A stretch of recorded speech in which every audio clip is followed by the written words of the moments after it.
Thank you, Mr. Speaker. The Prime Minister and his office have been accused of interfering in the most important and serious prosecution of corporate corruption in modern Canadian history. They've had a slew of high-profile resignations over the issue. And yesterday, the former Treasury Board president clearly stated, and I quote, "There's much more to the story that should be told." She went on to say there's been an attempt to shut down the story. So with allegations this serious, the country can't move on until Canadians know the whole story. So will the Prime Minister do the right thing and clear the way for the truth to come out, call a public inquiry for a fair, non-partisan assessment of the facts? Yes or no? The Honourable Government House Leader. Mr. Speaker, what's clear is that the NDP said that the Justice Committee would not meet. It met. The NDP said the witnesses would not be able to appear. They appeared.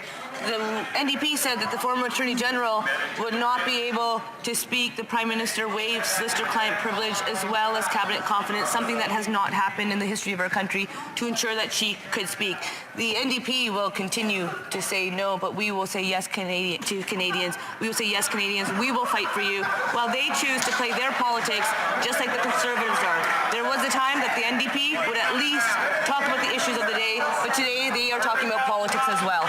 That's new. The Honourable Member for Elmwood-Transcona.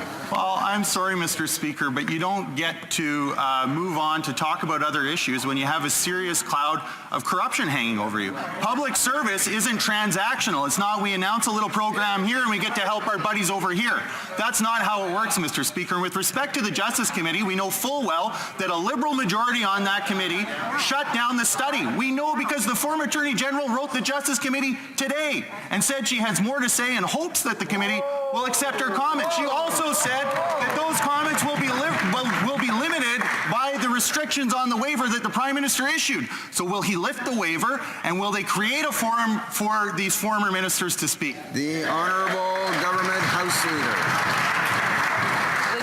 Committee members decided on parameters that they would be looking at, and that time dealt with the time that the former Attorney General was the Attorney General. When it comes to solicitor-client privilege, that is only pertinent to an Attorney General, Mr. Speaker. And now, all of a sudden, after the Justice Committee members set parameters, the Prime Minister lifted cabinet confidence and lifted solicitor-client privilege for those parameters. The member is basically insinuating or implying that they should be working outside of those parameters. Have some regard and respect for this place, Mr. Speaker. I would encourage you to remind honourable members. Thank you.